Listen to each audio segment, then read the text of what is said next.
ఢిల్లీ పోలీసుకి చిక్కిన ISI agent maulvi Qasim. ఈయనే పక్కన ఉన్నది ఈయన సోదరుడు ఖాసిం మౌల్వీ, అంటే క్లరిక్, రాజస్థాన్కు చెందిన క్లరిక్. ఈయనకి పాకిస్తాన్లో చుట్టాలు ఉన్నారు. ఆ నెపంతో అలా పాకిస్తాన్ వెళ్ళొస్తూ ఉంటాడనమాట ఈయన.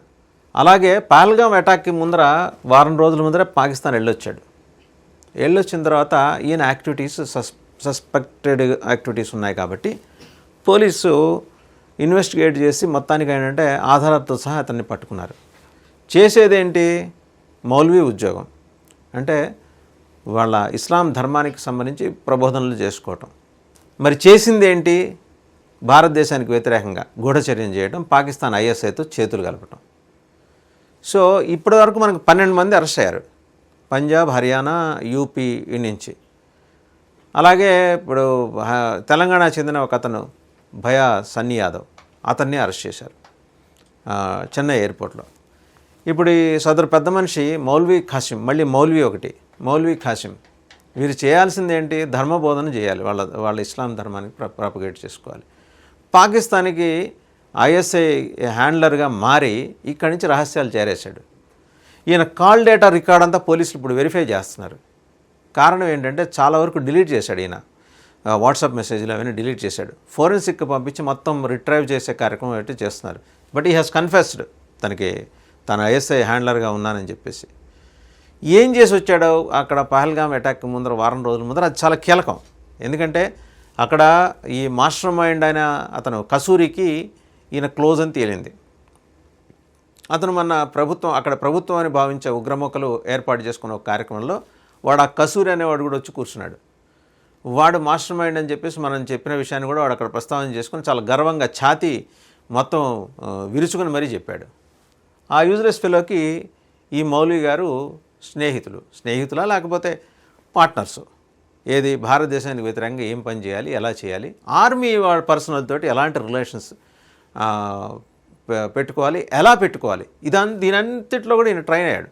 ఈయన దగ్గర 2 లక్షల రూపాయల పాకిస్తానీ కరెన్సీ స్వాధీనం చేసుకున్నారు. That comes around 61,000 Indian rupees. మన కరెన్సీలో మన లెక్కలకు మారిస్తే 61,000 రూపాయలు. ప్లస్ చాలా డాక్యుమెంట్స్ స్వాధీనం చేసుకున్నారు. అతను కన్ఫెస్ చేశాడు కూడా. ఆయన ఏంటంటే officials are also collecting the call details of the suspect ascertain his movements with in India and after his return and the individuals he was in contact with. కొందరు army అధికారులతో కూడా ఇతను సన్నిహితంగా సంబంధాలు నెరిపెట్టాయి. ఇప్పుడు వాళ్ళు ఎవరనేది ట్రేస్ చేయాలి. ఎందుకంటే మనకు జాగ్రత్తగా గమనిస్తే మనకి 1978-79 మధ్య సాంబా సెక్టర్లో మూకుమ్మడిగా ఒక బ్రిగేడ్ ఆఫీసర్సు, జవాన్స్ దాకా, ఆఫీసర్లు, బ్రిగేడియర్ దగ్గర జవాన్ దాకా అందరూ పాకిస్తాన్కి స్పైయింగ్ చేసినందుకు కానీ అరెస్ట్ అయ్యారు. ఏళ్ల తరబడి, దశాబ్దాల తరబడి ఆ కేసు నడిచింది. దాంట్లో కొందరంటే ఉద్దేశపూర్వకంగా టార్చర్ చేశారు, వాళ్ళకి సంబంధం లేకుండా అని. బట్ అప్పటి నుంచి ఉంది. ఇది ఎందుకు చెప్పాల్సి వస్తుందంటే 78-79 అప్పటి నుంచి కూడా భారత సైన్యంలోని కొందరిని ఎలా లోబరుచుకోవాలనేది ఐఎస్ఐ, మిలిటరీ ఇంటెలిజెన్స్, ఐఎస్ఐలో సపరేట్ విభాగం మిలిటరీ ఇంటెలిజెన్స్ ట్రైనింగ్ ఇస్తుంది. ఆ ట్రైనింగ్ మాడ్యూల్స్ డిఫరెంట్గా ఉంటాయి. పాకిస్తాన్లోని ఉగ్రవాద క్యాంపుల్లో జరుగుతాయి, ఇస్లామాబాద్లో జరుగుతాయి, కరాచీలో జరుగుతాయి, రావుల్పిండిలో జరుగుతాయి. ఈ 4 ప్రధాన నగరాలు. ఈ అచ్చంగా ఏంటంటే పక్క దేశంలో విషం నింపి ఆ దేశం భ్రష్టు పట్టిపోవాలని భావించి పనిచేస్తున్న 197 దేశాల్లో పాకిస్తాను చూస్తే అదొక్కటే అలాంటి దేశం. 197 దేశాల్లో అచ్చంగా ఏంటంటే ఉగ్రవాదాన్ని ప్రమోట్ చేయటం, ఉగ్రవాద కర్మాగారాలు, ఉగ్రవాద యూనివర్సిటీలు, విశ్వవిద్యాలయాలు నడపడం, ఇదొక్క పని తప్పితే పాకిస్తాన్కి ప్రొడక్టివ్ వర్క్ ఏది లేదు. వాళ్ళు సాధారణ ప్రజానీకం ఏం చేసుకుంటారు? పాపం 65-70% వ్యవసాయం మీద ఆధారపడి ఉంటారు. ఇప్పుడు సింధుకి నీళ్ళు ఆగిపోవడంతో వాళ్ళందరూ వెళ్ళి సింధు హోమ్ మినిస్టర్ ఇంటి మీద దాడి చేసి తగలబెట్టారు. అది పరిస్థితి. వీళ్ళకున్న దరిద్రాలకి ఇలాంటి వాళ్ళు తోడవుతారనమాట. ఈ మౌల్వీ ఖాసిం ఇక్కడ పుట్టాడు, ఇక్కడ పెరిగాడు, పాకిస్తాన్తో సంబంధాలు ఉన్నాయి, బంధువులు ఉన్నారని చెప్పుకొని తిరుగుతూ ఉన్నాడు. ఈ దరిద్రం వెళ్ళి అక్కడి నుంచి ఏం మోసుకొచ్చిందనేది ప్రస్తుతం పోలీసు విచారణలో తేలాలి.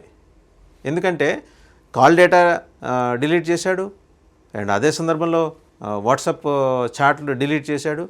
బట్ సర్టన్ ఎవిడెన్సెస్ అయితే దొరికినాయి.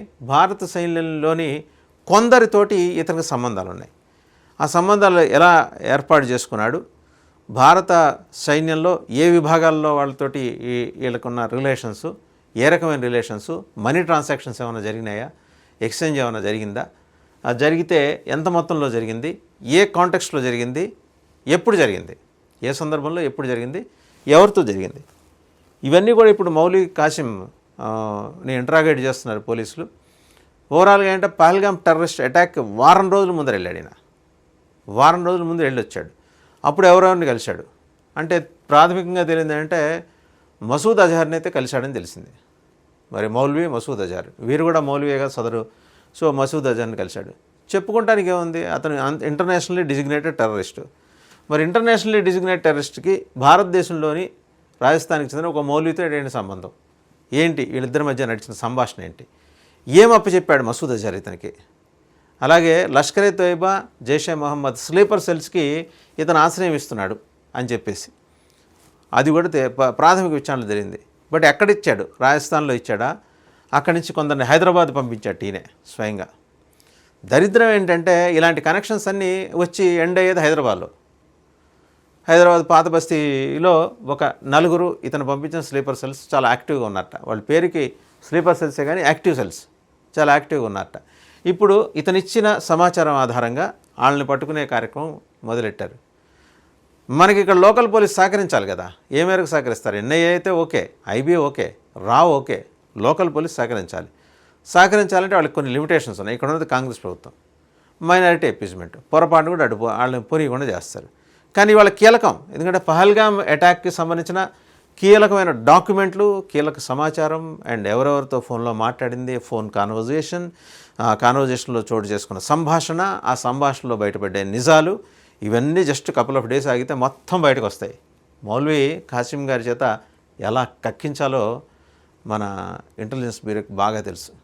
బట్ ఆ ఫర్దర్గా డెవలప్ అయ్యి ఎస్టాబ్లిష్ అవుతూ వస్తున్న హైదరాబాద్ కనెక్షన్ని గట్టిగా పట్టుకొని పైకి లేపాలి. లేపితే ఇక్కడ ఉన్న స్లీపర్ సెల్స్ 3000 స్లీపర్ సెల్స్ హైదరాబాద్లో ఉన్నారు ప్రస్తుతం. వాళ్ళని ఒకళ్ళొక్కళ్ళని తోకలు కత్తిరించి ఇక్కడి నుంచి పంపించేయడమో, దేశం నుంచి బహిష్కరించడమో, లేకపోతే మరి చట్టపరంగా ఎలాంటి చర్యలు తీసుకోవాలి. ఎందుకంటే మన చట్టం చాలా ఉదారంగా ఉంటుంది కదా. మనం వాడెవడు బాంబే తాజ్ మీద దాడి చేసిన కసబుకు కూడా చక్కగా జైల్లో కూర్చోబెట్టి 3 పూటల బిర్యానీ మేపి తర్వాత ఎప్పుడో మొత్తానికి ఏంటంటే శిక్ష ఖరారు చేయటం. మధ్యలో వాడికి ఇంకో అవకాశం కూడా ఉంటుంది. ఏంటి అవకాశం అంటే రాష్ట్రపతి క్షమాభిక్ష పెట్టుకోవచ్చు. రాష్ట్రపతి కరుణామయులు అయితే వాళ్ళు పోన్లే పాపం అప్పుడెప్పుడో జరిగిపోయింది కదా ఇప్పుడే ఉంది అని చెప్పి వదిలిపెట్టునవచ్చు. ఇవన్నీ కాక దిల్సుఖ్ నగర్ బ్లాస్ట్లో కీలకమైన నిందితులతో కూడా వాళ్ళ బంధువులతో కూడా ఇతనికి సంబంధాలు ఉన్నాయి. సో వాళ్ళని ఈ మధ్యనే తెలంగాణ హైకోర్టు ఖరారు చేస్తుంది ఉరిశిక్ష. వాళ్ళని ప్రస్తుతానికి ఢిల్లీ తరలించారు. వాళ్ళ మీద ఢిల్లీ వాళ్ళు సుప్రీంకోర్టుకి అప్పీల్కి వెళ్తారు, వెళ్ళే ఉంటారు. ఇప్పటికి వెళ్తే సుప్రీంకోర్టు అట్లాంటి కేసులు 122 ఉన్నాయి. అవి తేలేదాకా ఇవి తేలవు.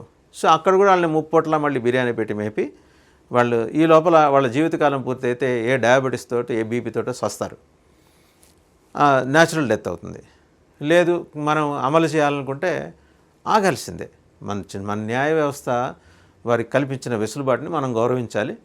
ఇప్పుడు అలాగే మరి ఈయన బంధువుల సంగతి ఏంటి హైదరాబాద్లో తేలాలి. చూద్దాం మరి. అటు మరి ఢిల్లీలో అరెస్ట్ అయ్యాడు కాబట్టి ఈసారి చాలా కఠినంగానే ఉంటుంది వ్యవహారం.